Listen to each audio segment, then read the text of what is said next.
નમસ્કાર દર્શક મિત્રો, પુરુષાર્થ ટેક્સ સિમ્પ્લિફાઈડની કાર્યક્રમની સાથે હું છું સ્મિતા।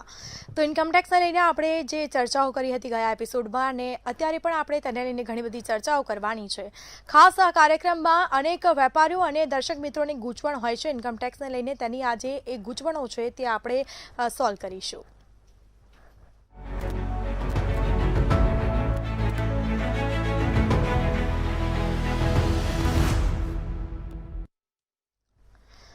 તો આ બધી હવે ગૂંચવણો જે છે ઇન્કમ ટેક્સને લઈને તો આપણે સોલ્વ કરવી હોય તો તેની માટે નિષ્ણાંતની જરૂર પડે। હવે તે આપણી પાસે ભાવિકભાઈ શાહ ઉપસ્થિત છે, પુરુષાર્થના ફાઉન્ડર। જી મંતવ્ય ન્યૂઝમાં આપનું સ્વાગત છે। જી નમસ્કાર। ભાવિકભાઈ, આપણે જે રીતે ગયા એપિસોડમાં વાત કરી ઇન્કમ ટેક્સને લઈને ઘણી બધી ચર્ચાઓ કરી, હજી ઘણા બધા સવાલ જવાબો પણ બાકી છે, તો ભારતીય નાગરિક માટે કઈ શરત લાગુ પડે છે તેના વિશે થોડી માહિતી આપશો।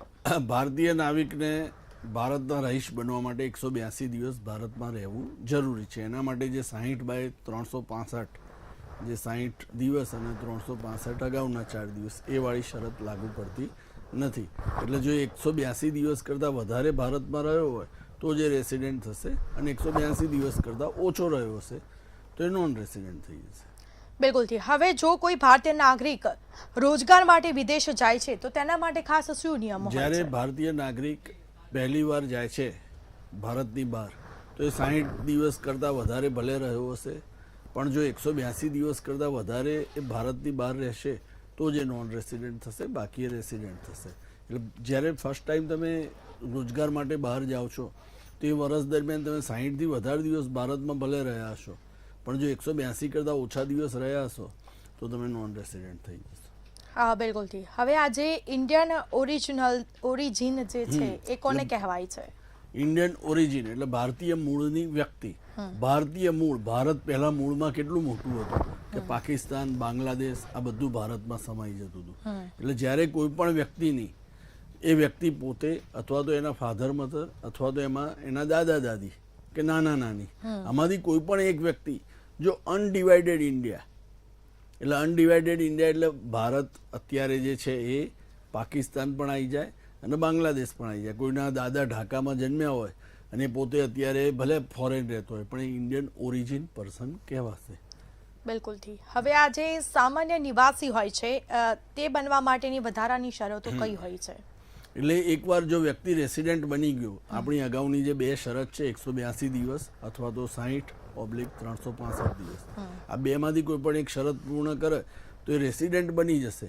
પણ એ રેસિડેન્ટ એન્ડ ઓર્ડિનરી રેસિડેન્ટ એટલે ROR resident and ordinary resident બનવા માટે એને ફર્ધર બે કન્ડિશન છે કે જે પાછલા 10 વર્ષમાંથી એટલે જે અત્યારે આ 25-26 નાણાકીય વર્ષ છે એમાં જો એના 182 દિવસ કરતાં ઓછા દિવસ છે 60થી 65ની વચ્ચે, તો ફર્ધર એણે પાછા આગળના 10 વર્ષમાંથી 2 વર્ષ એ રેસિડેન્ટ થયેલો હોવો જોઈએ અને 7 વર્ષમાં 730 દિવસ ભારતમાં સ્ટે કરેલો હોવો જોઈએ, તો એ રેસિડેન્ટ એન્ડ ઓર્ડિનરી રેસિડેન્ટ કહેવાશે। અધરવાઇઝ એ only resident but not ordinary resident. જેમ ડોનાલ્ડ ટ્રમ્પનું આપણે ઉદાહરણ લીધું કે ભાઈ અત્યારે 185 દિવસ રહ્યા તો આગળના 10 વર્ષમાંથી 2 વર્ષ એ રેસિડેન્ટ નહોતા કે 7 વર્ષમાં 700 દિવસ, આ બંને કન્ડિશન પૂરી થવી જોઈએ। એટલે એ ખાલી આ ચાલુ નાણાકીય વર્ષ દરમિયાન રેસિડેન્ટ જ બનશે, રેસિડેન્ટ એન્ડ ઓર્ડિનરી રેસિડેન્ટ નહીં બને। એટલે ઓનલી રેસિડેન્ટ બનશે અને રેસિડેન્ટ એન્ડ ઓર્ડિનરી રેસિડેન્ટ બનવા માટે આ બંને કન્ડિશન કે 10 આઉટ ઓફ 2 યર્સ અને 7 યર્સમાં 730 દિવસ એ રેસિડેન્ટ થયેલું હોવું જોઈએ। હા, બિલકુલથી। હવે જો કોઈ વ્યક્તિ માત્ર એક જ વધારાની શરત પૂરી કરી શકે તો એ રેસિડેન્ટ બનશે, પણ resident and not ordinary resident RNOR resident and non ordinary resident. એક છે રેસિડેન્ટ એન્ડ ઓર્ડિનરી રેસિડેન્ટ, બીજું છે resident and not ordinary resident, એ બનશે। બિલકુલથી। હવે આ જે 120 દિવસનો નવો નિયમ કોને લાગુ પડતો હોય છે? જ્યારે કોઈ વ્યક્તિની આવક 15 લાખથી વધારે છે તો જે 60 દિવસનો નિયમ છે, 60 કે તેથી ઓછા દિવસ ભારતમાં રહેલો હોય તો 60 કે તેથી વધુ, એની બદલે એના માટે 120થી ગણાશે। 120થી 182ની વચ્ચે 120થી ઓછા દિવસે ભારતમાં હશે તો એ નોન રેસિડેન્ટ થઈ જશે। બિલકુલથી। તો આ જે ડીમેડ રેસિડેન્ટ હોય છે એટલે કે માની લીધેલ નિવાસી એટલે શું? ડીમ્ડ કોઈ પણ વસ્તુ ડીમ એટલે કે ભાઈ માની લીધું આ વસ્તુ, એવી રીતે ડીમ્ડ રેસિડેન્ટ, કોઈ વ્યક્તિ રેસિડેન્ટ નથી, ભારતમાં એક દિવસ નથી આવ્યો, પણ જો ઇન્ડિયન સિટીઝન છે, અમિતાભ બચ્ચન ઇન્ડિયન સિટીઝન છે, તો ઇન્ડિયન સિટીઝન છે અને એ ટેક્સ હેવન કન્ટ્રીમાં રહે છે. હવે ટેક્સ હેવન કન્ટ્રી એટલે શું કે જ્યાં આગળ કોઈ પણ પ્રકારના ડાયરેક્ટ ટેક્સીસ, ઇન્કમ ટેક્સ એવું લાગુ નથી પડતું. જેમ કે દુબઈમાં કોઈ પણ પ્રકારનો ઇન્કમ ટેક્સ નથી. તમે ગમે તેટલું કમાવો, વાપરો, મજા કરો, સરકારને તમારે એક પણ રૂપિયો ટેક્સ તરીકે ચૂકવવાનો નથી. આવું છે ત્યાં. એટલે ટેક્સ હેવન કન્ટ્રી થઈ. હવે કોઈ વ્યક્તિ ત્યાં જ રહે છે ફક્ત, તો અહીંયા એકે દિવસ નથી આવતો, નોટ એ સિંગલ ડે, તો શું થશે? તો એ નોન રેસિડેન્ટ ગણાશે ને. પણ આ વર્ચ્યુના કારણે બી એની અહીંયા 15 લાખ કરતાં વધારે ઇન્કમ છે અને ઇન્ડિયન સિટીઝન છે અને જ્યાં રહે છે ત્યાં ટેક્સેશન નથી. એ અમેરિકા રહે છે તો અમેરિકામાં ઇન્કમ ટેક્સ છે, લંડનમાં ઇન્કમ ટેક્સ છે, એ ટેક્સ હેવન કન્ટ્રી નથી. એટલે ટેક્સ હેવન કન્ટ્રીમાં રહેતો હોય અને ઇન્ડિયન સિટીઝન હોય, બંને કન્ડિશન પૂરી થવી જોઈએ, તો એને માની લીધેલ રેસિડેન્ટ. એટલે resident and not ordinary resident. આવી વ્યક્તિ ઓલવેઝ RNOR જ થશે, ROR નહીં થાય. બિલકુલથી. હવે આ શું ડીમ્ડ રેસિડેન્ટ હંમેશા RNOR જ ગણાય ખરી? હા, એ ડીમ્ડ રેસિડેન્ટ હંમેશા RNOR જ થશે, સિવાય કે બીજી 2 કન્ડિશન પૂરી કરતો હશે ભવિષ્યમાં. સપોઝ 7 દિવસ, 7 વર્ષમાં 730 દિવસ કે 10માંથી 2 રેસિડેન્ટ થશે, તો પછી આગળ વસ્તુ છે. બિલકુલથી. હવે આ જે HUF નો રહેઠાણનો દરજ્જો કેવી રીતે નક્કી થતો? HUF નું જે કંટ્રોલ, એનું મેનેજમેન્ટ એ ક્યાંથી થાય છે? એનો બેઝિક કંટ્રોલ મેનેજમેન્ટ જો ઇન્ડિયામાંથી થતું હશે તો એ HUF રેસિડેન્ટ ગણાશે, અધરવાઇઝ એ નોન રેસિડેન્ટ ગણાશે. એટલે એના કરતા જે છે HUFના મેઇનલી, એ કરતા જે HUFની મેઇન પર્સન છે વ્યક્તિ, એ વ્યક્તિ જો નોન રેસિડેન્ટ હશે તો મોસ્ટલી HUF નોન રેસિડેન્ટ થશે. અધરવાઇઝ જે HUFના કરતાને લાગુ પડે છે એ સ્ટેટસ HUFને પણ લાગુ પડશે. બિલકુલથી. હવે આ જે HUF છે એ ક્યારે ROR બને છે? એટલે HUF પોતે રેસિડેન્ટ એન્ડ ઓર્ડિનરી રેસિડેન્ટ ક્યારે બનશે કે જ્યારે એના કરતા જે 2 શરતો પૂરી કરે છે ROR બનવાની. 2 શરતો કઈ છે ROR બનવા માટેની? કે 7 વર્ષમાં 730 દિવસ અને પાછલા 10 વર્ષમાંથી 2 વર્ષ રેસિડેન્ટ થયેલો હોવું જોઈએ. એટલે જે કરતા છે મેઇન પર્સન, એ જો ROR બનશે તો HUF પણ રેસિડેન્ટ એન્ડ ઓર્ડિનરી રેસિડેન્ટ બનશે. બિલકુલથી. હવે આ જે ભારતીય કંપની માટે રહેઠાણનો નિયમ શું હોય છે? હા, ઇન્ડિયન કંપની કે જે ભારતમાં રજીસ્ટર્ડ થયેલી છે તો એ ઓલવેઝ રેસિડેન્ટ જ ગણાશે. ભલે એના ગમે ત્યાં ગમે તેટલા બિઝનેસ હશે, અમેરિકામાં બિઝનેસ હશે કે ગમે ત્યાં હશે, એ ઓલવેઝ રેસિડેન્ટ જ ગણાશે ઇન્ડિયન કંપની. હા, બિલકુલથી. હવે આ જે વિદેશી કંપની ક્યારે નિવાસી ગણાતી હોય છે? વિદેશી કંપની એનું પોએમ એટલે કવિતા નહીં પણ POEM, place of effective management. એ જ્યાં છે એ ક્યાંથી એનું મેનેજમેન્ટ ઇફેક્ટિવ થાય છે? એ ઇન્ડિયામાંથી થાય છે કે આઉટ ઓફ ઇન્ડિયામાંથી થાય છે? જો એનું ઇન્ડિયામાંથી મેનેજમેન્ટ થતું હશે તો એ રેસિડેન્ટ થશે અને આઉટ ઓફ ઇન્ડિયાથી થતું હશે તો એ નોન રેસિડેન્ટ થશે. બિલકુલથી. તો ખાસ કરીને હવે આ ભાગીદારી પેઢી ક્યારે બિન નિવાસી ગણાતી હોય છે? પાર્ટનરશિપ ફર્મ પણ જ્યારે એનું જે મેનેજમેન્ટ છે, એનું કંટ્રોલ છે એના બિઝનેસનું, એ બધું જો આઉટ ઓફ ઇન્ડિયાથી થાય છે તો એ પાર્ટનરશિપ ફર્મ પણ નોન રેસિડેન્ટ ગણાશે અને એના બિઝનેસનું કંટ્રોલ જે છે, મેનેજમેન્ટ છે, એ ઇન્ડિયામાંથી થતું હશે તો એ રેસિડેન્ટ ગણાશે. બિલકુલથી. હવે જે ROR જે છે વ્યક્તિએ એ કઈ આવક પર ટેક્સ ભરવો પડતો હોય છે તેણે? રેસિડેન્ટ એન્ડ ઓર્ડિનરી રેસિડેન્ટ અને resident but not ordinary resident, આ બંને વચ્ચે જે મેઇન ડિફરન્સ છે ઇન્કમનો, એ શું છે? રેસિડેન્ટ એન્ડ ઓર્ડિનરી રેસિડેન્ટ, જેમ તમે હું આ બધા જે આપણે છીએ કે આપણે કોઈ દિવસ ફોરેન ગયા નથી, આપણે always resident and ordinary resident જ છીએ, તો એ લોકોએ ગમે ત્યાં કમાય, આખી ગ્લોબલ ઇન્કમ વોટ એવર, અમેરિકામાં તમે મકાન લીધું, 15 દિવસ રહેવા ગયા, ત્યાં કશું ઇન્વેસ્ટ કરી આવ્યા, તો એમાંથી પણ જે કંઈ પણ ઇન્કમ થાય છે ત્યાં આગળ, તો એ ઇન્કમ પણ અહીંયા ટેક્સેબલ થશે. એ રેસિડેન્ટ એન્ડ ઓર્ડિનરી રેસિડેન્ટ માટે. જ્યારે resident but not ordinary resident, એના માટે ખાલી ઇન્ડિયાની ઇન્કમ ઉપર ઇન્કમ ટેક્સ લાગશે. એટલે કદાચ અમેરિકામાં આપે જે રીતે કહ્યું કે 15 દિવસ બી રહ્યા હોય તો ત્યાંનું જે આવક થઈ હોય ત્યાંની કોઈ પણ ઇન્કમ હોય એની અહીંયા આગળ ટેક્સ ગણાશે, કારણ કે આપણે resident and ordinary global income ઉપર આપણે ટેક્સ ભરવો પડશે. એમાં ડબલ ટેક્સેશન, એવોઇડન્સ બેનિફિટ આવું બધું મળતું હોય છે. બિલકુલથી. તો હવે આ જે બિન નિવાસી માટે કઈ આવક ટેક્સ પાત્ર હોય છે? નોન રેસિડેન્ટ માટે એવી ઇન્કમ કે જે ખાલી ભારતમાં અર્ન કરી છે એણે, કે જે ઇન્ડિયામાંથી એક્રુ થઈ જાય અથવા તો ડીમ ટુ બી એક્રુ ગણાય છે, કે ભાઈ જે ભારતમાંથી કમાયા હોય પૈસા, ભારતમાં એનો બિઝનેસ હોય ને એમાંથી જે કંઈ પણ કમાણી થતી હોય તો એ જ ઇન્કમ ઇન્ડિયામાં ટેક્સેબલ થશે નોન રેસિડેન્ટ માટે. કે ભાઈ આજે હું અહીંથી અમેરિકા જતો રહ્યો છેલ્લા 15 વર્ષથી અને મારું અહીં મકાન છે, હું રેન્ટ ઉપર આપું છું, તો એની જે કંઈ પણ ઇન્કમ થાય છે એ મારી ઇન્ડિયાની ઇન્કમ કહેવાય. એ ભલે ફોરેનમાં કદાચ ટેક્સ એની ઉપર લાગતો હોય તો મારે ત્યાં ભરવાનો, બાકી મારે અહીંયા તો આ ઇન્કમ ઉપર ટેક્સ ભરવો પડશે જે મારી ઇન્ડિયામાંથી એક્રુ થાય છે, નોન રેસિડેન્ટ હોઉં તો પણ. બિલકુલથી. હવે શું RNOR જે છે એ વ્યક્તિએ વિદેશી બિઝનેસની આવક ઉપર ભારતમાં ટેક્સ ભરવો પડે છે કે નથી ભરવો પડતો? એટલે resident and non ordinary resident માટે એની ફોરેનની જે ઇન્કમ હોય એની ઉપર ટેક્સ નથી લાગતો, જેમ આપણે RORમાં બધા ઉપર લાગે છે. RNORમાં ફોરેનની ઇન્કમ ઉપર ટેક્સ નથી લાગતો, પણ એમાં જો એનું કંટ્રોલ મેનેજમેન્ટ ઇન્ડિયામાંથી થતું હોય બરાબર તો એની ઉપર ટેક્સ લાગશે. બિલકુલથી. હવે જો ભૂતકાળની વિદેશી આવક જે ચાલુ વર્ષે ભારતમાં લાવવામાં આવે છે તેના ઉપર ટેક્સ લાગે છે કે નથી લાગતો? જે કંઈ પણ આપણે ભૂતકાળમાં કમાયા હોઈએ ફોરેનમાં, ત્યાં ઇન્વેસ્ટ કરેલા હોય, ત્યાંથી પૈસા આપણે રિલીઝ કરીએ છીએ અને અહીંયા રેમિટન્સ જેને કહેવાય, ફોરેનમાંથી પૈસા ભારતમાં લાવતા હોઈએ એને રેમિટન્સ કહેવાય. તો એ રેમિટન્સ ઉપર કોઈ પણ પ્રકારનો ટેક્સ લાગતો નથી. જેમ કે આપણો છોકરો ત્યાં આગળ છે, નોકરી કરે છે, એ ત્યાં જે કંઈ પણ અર્ન કરે છે એ પૈસા ત્યાં સેવ નથી કરતો, કારણ કે ત્યાં ઇન્ટરેસ્ટ રેટ બહુ છે નહીં. ઇન્ડિયામાં ઇન્ટરેસ્ટ રેટ ઘણા છે, તો એ ત્યાં જે કંઈ પણ સેવિંગ ત્યાં કરવાની બદલે આપણને અહીંયા મોકલી આપે પૈસા, તો એ રેમિટન્સ કહેવાય. એ આપણી અર્નિંગ નથી, તો એ રેમિટન્સ ઉપર કોઈ પણ પ્રકારનો ટેક્સ લાગતો નથી. આ એ પૈસાને અહીંયા ઇન્વેસ્ટ કરીશું અને એમાંથી જે કંઈ પણ કમાઈશું તો એની ઉપર પાછો ટેક્સ લાગશે. બિલકુલથી. તો આ જો એક્યુર ઓફ એરેન્જ ઇન ઇન્ડિયા એટલે એક્રુ ઓર અરાઇઝ ઇન ઇન્ડિયા, કે ભાઈ એક્રુ થયું એટલે મળવું, કે ભાઈ મારું મકાન અહીંયા છે તો એમાંથી મને ભાડું મળ્યું, એ એક્રુ ઓર અરાઇઝ ઇન ઇન્ડિયા કહેવાય. કે મારા રિલાયન્સ ઇન્ડસ્ટ્રીઝમાં શેર છે, એની ઉપર મને ડિવિડન્ડ મળ્યું, તો રિલાયન્સ ઇન્ડસ્ટ્રી ક્યાં છે? ઇન્ડિયામાં છે. એનું ડિવિડન્ડ આવ્યું એ મારું ઇન્ડિયન ઇન્કમ કહેવાય.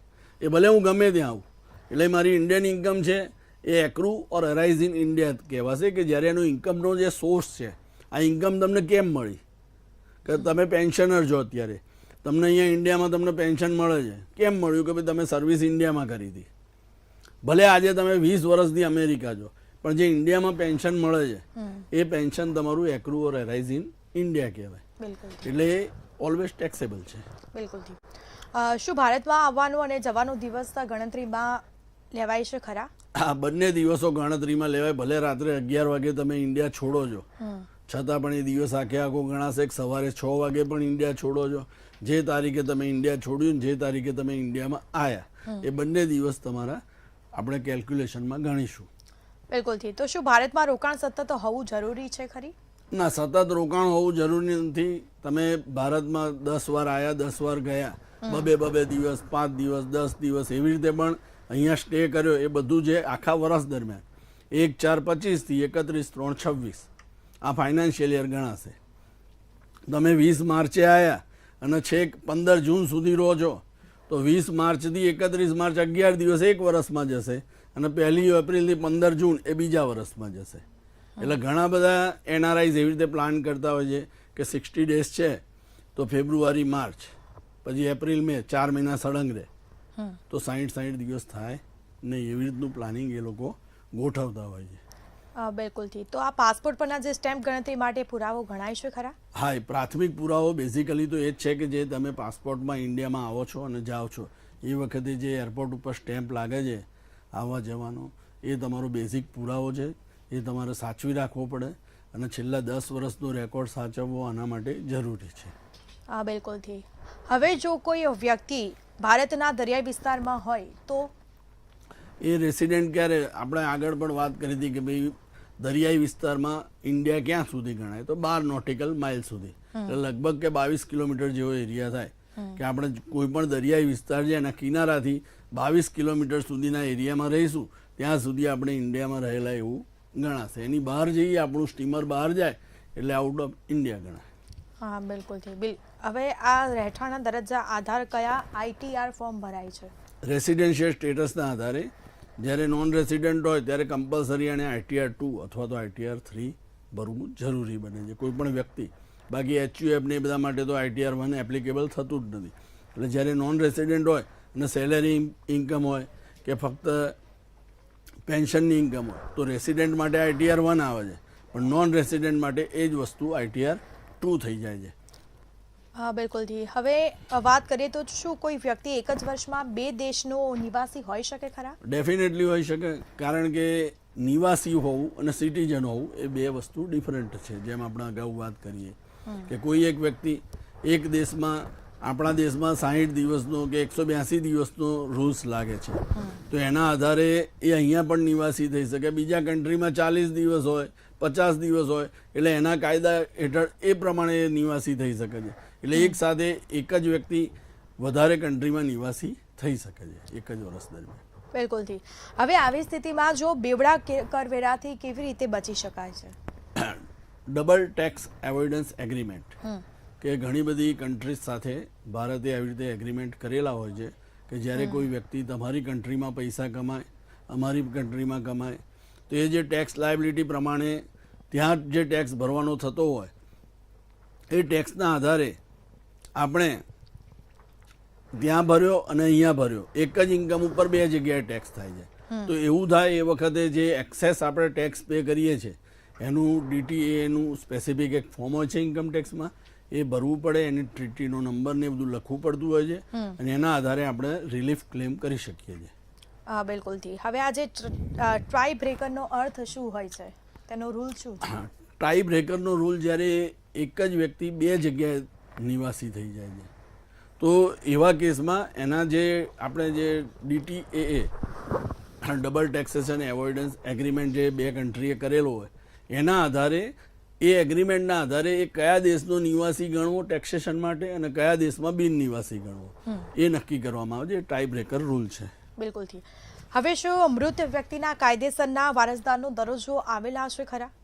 મૃત વ્યક્તિના કેસમાં જ્યારે એનો લીગલ હેર હોય, લીગલ હેર નોન રેસિડન્ટ છે, પણ જે એક્સપાયર થઈ ગયા વ્યક્તિ, જે ડેથ થઈ ગયું, એ વ્યક્તિ જો પ્રીવિયસ યર દરમિયાન રેસિડન્ટ હતો કે અગાઉ રેસિડન્ટ એન્ડ ઓર્ડિનરી રેસિડન્ટ હતો, જેમ કે કોઈ વ્યક્તિ એક્સપાયર થઈ જાય, હવે એના છોકરા ફોરેન રહેતા હોય, એ લોકો જે તે વખતે એનું ક્રિયાકર્મ કરવા માટે અહીંયા આવે છે, તો એના જે ફાધર હતા એ એક્સપાયર થઈ ગયા, એ પોતે રેસિડન્ટ એન્ડ ઓર્ડિનરી રેસિડન્ટ હતા, છોકરા નોન રેસિડન્ટ છે, તો એ છોકરાઓનો રેસિડેન્શિયલ સ્ટેટસના આધારે આજે એક્સપાયર્ડ વ્યક્તિની ટેક્સ લાયબિલિટી કેલ્ક્યુલેટ નહીં થાય. એની ટેક્સ લાયબિલિટી તો એના પોતાના રેસિડેન્શિયલ સ્ટેટસના આધારે જ નક્કી થશે. હા બિલકુલથી. તો હવે આ જે વિદેશી સરકારના રાજદૂતો માટે શું નિયમ હોય છે? વિદેશી સરકારના રાજદૂતો, જે ઇન્ડિયન એમ્બેસી, જે બીજા કન્ટ્રીની એમ્બેસીઓ હોય છે, એ લોકો અહીંયા આગળ રહેતા હોય છે, એટલે એનો જે કંઈ પણ સ્ટાફ હોય અને પોતે રાજદૂત, તો એ લોકો અહીંયા રેસિડન્ટ થઈ જાય છે, કારણ કે એ લોકો ઇન્ડિયામાં રહે છે, 10 વર્ષથી રહેતા હોય, તો રેસિડન્ટ એન્ડ ઓર્ડિનરી રેસિડન્ટની પણ કન્ડિશનો પાલન થતી થઈ જાય. છતાં પણ એમને સ્પેસિફિકલી ઇન્કમ ટેક્સમાંથી અમુક પ્રકારની જે ઇન્કમ્સ હોય એમની એ બધી એક્ઝેમ્પ્ટ આપેલી છે.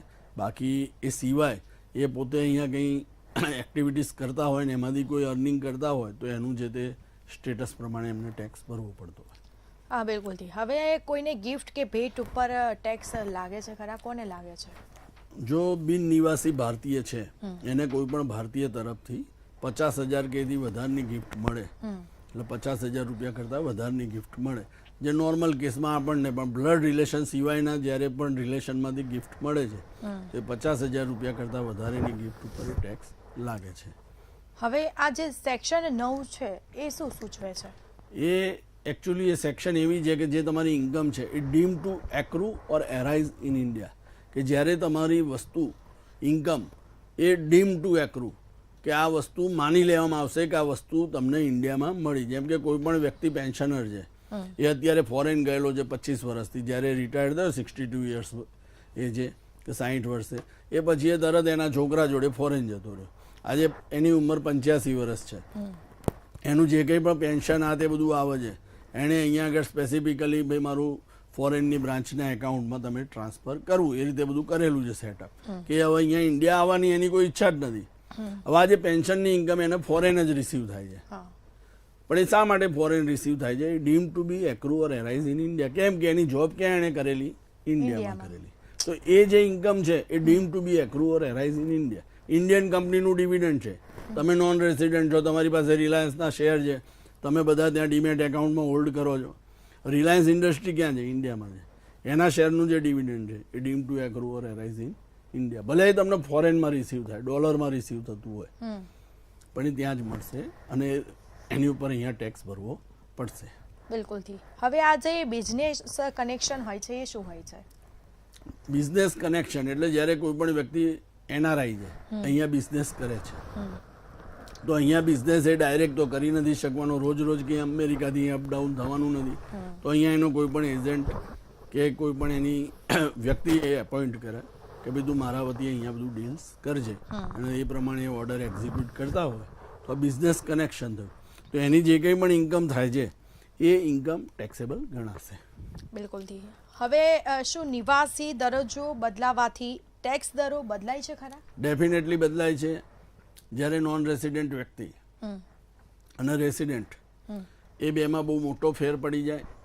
અત્યારે જે નવા વર્ષથી 12 લાખની સ્કીમ આવે છે કે 12 લાખ સુધી ઇન્કમ ફ્રી, તો એમાં બેઝિક 87 એનું રિબેટ છે, 60,000 રૂપિયા. કે ભાઈ તમારું 4 લાખ સુધી ફ્રી છે, 4 થી 12 લાખ સુધીની જે વધારાની 8 લાખ ઉપર 60,000 રૂપિયા ટેક્સ આવે છે, તો એ રિબેટ મળે. તો આ રિબેટ ફક્ત રેસિડેન્ટને જ મળે, નોન રેસિડેન્ટને નથી મળતું. એટલે નોન રેસિડેન્ટ માટે તો 4 લાખથી ઉપર જ્યારે આવક જશે એટલે ટેક્સ ભરવાનો આવશે. બીજું કે શોર્ટ ટર્મ કેપિટલ ગેઇન હોય, શેર માર્કેટમાં નોન રેસિડેન્ટ વ્યક્તિ અહીંયા કોઈ ટ્રેડિંગ કરે છે, તો એનો શોર્ટ ટર્મ કેપિટલ ગેઇન થયો. તો જ્યારે ઇન્ડિયન રેસિડેન્ટ છે એને એની બેઝિક ઇન્કમમાં, કે સપોઝ હું અહીંયા આગળ શેર માર્કેટ ટ્રેડિંગ કરતો હોઉં અને મારી ઇન્કમ ફક્ત 4 લાખ રૂપિયા થાય છે શોર્ટ ટર્મ કેપિટલ ગેઇન, બીજી કોઈ ઇન્કમ જ નથી વર્ષ દરમિયાન, તો મારો આ short term capital gain 4 lakh રૂપિયા ટેક્સ ફ્રી થઈ જશે. હું રેસિડેન્ટ છું તો. પણ એ જ વસ્તુ જો હું નોન રેસિડેન્ટ છું અને મારો 4 લાખ રૂપિયા શોર્ટ ટર્મ કેપિટલ ગેઇન છે, મારે 80,000 રૂપિયા એની ઉપર 20% ટેક્સ ભરવો જ પડશે. એમાં મને 0 એક્ઝેમ્પશન. મારી બેઝિક એક્ઝેમ્પશનની લિમિટમાં એ ટેક્સ મને બેનિફિટ નહીં મળે. એટલે નોન રેસિડેન્ટ ઇન્ડિયન માટે બેઝિક એક્ઝેમ્પશન લિમિટ એ ફક્ત નોર્મલ ઇન્કમ માટે છે, ઇન્ટરેસ્ટ, ડિવિડન્ડ એવા માટે. બાકી શોર્ટ ટર્મ જે સ્પેશિયલ રેટ ઇન્કમ છે, શોર્ટ ટર્મ, લોંગ ટર્મ, એ બધા માટે 0 એક્ઝેમ્પશન લિમિટ છે. એની ઉપર સીધો ટેક્સ આવશે. 87 એનું રિબેટ નહીં મળે, એટલે એના કારણે એની લાયબિલિટી વધી જશે. એટલે નોન રેસિડેન્ટના ઇન્ડિયામાં ટેક્સ લાયબિલિટી વધારે રહે છે. બિલકુલથી. તો ભાવિકભાઈ, આપે જે ચર્ચાઓ કરી, સવાલ જવાબો કર્યા, આપણે આશા રાખીએ કે દર્શક મિત્રોને ખબર પડી જશે, પરંતુ થોડી ઘણી ટિપ્સ આપી દો દર્શક મિત્રોને. જે કોઈ પણ વ્યક્તિ નોન રેસિડેન્ટ છે કે ફોરેન વારંવાર ફ્રિકવન્ટ ટ્રાવેલર્સ છે, એ લોકોએ ઓલવેઝ એમના છેલ્લા 15 થી 20 વર્ષના પાસપોર્ટ સાચવી રાખવા જરૂરી બને છે.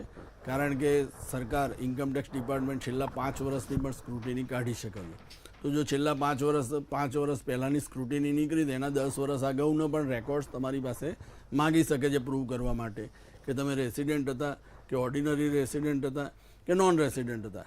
અધરવાઇઝ તમારા રિટર્નના જે ભરેલા જે આખા ફેલ થઈ જશે કે તમે રેસિડેન્ટ પ્રમાણે રિટર્ન ભર્યા અને એ લોકો નોન રેસિડેન્ટ ગણી કાઢશે. તો ટેક્સ લાયબિલિટીમાં ઘણો બધો ડિફરન્સ આવી જશે અને ઇન્ટરેસ્ટ સાથે લાયબિલિટી વધી જશે. એટલે પાસપોર્ટ એ ખૂબ જ અગત્યનો પુરાવો છે આ બધા કેસ માટે, જ્યારે વ્યક્તિને પોતાનું સ્ટેટસ સાબિત કરવું હોય ત્યારે. એટલે પાસપોર્ટ સાચવી રાખવા ખૂબ જ જરૂરી છે. બિલકુલથી. તો ભાવિકભાઈ, અમારા દર્શક મિત્રોને સરસ માહિતી આપી, તે બદલ આપનો ખૂબ ખૂબ આભાર. તો ઇન્કમ ટેક્સને લઈને ઘણા બધા સવાલ જવાબો કર્યા અને આ જે ગૂંચવણભર્યા સવાલો હતા તેના જવાબ આપ્યા ભાવિકભાઈએ અને ઘણી બધી ચર્ચાઓ કરી છે. ફરી મળીશું નવા મુદ્દા સાથે. મને રજા આપશો. નમસ્કાર.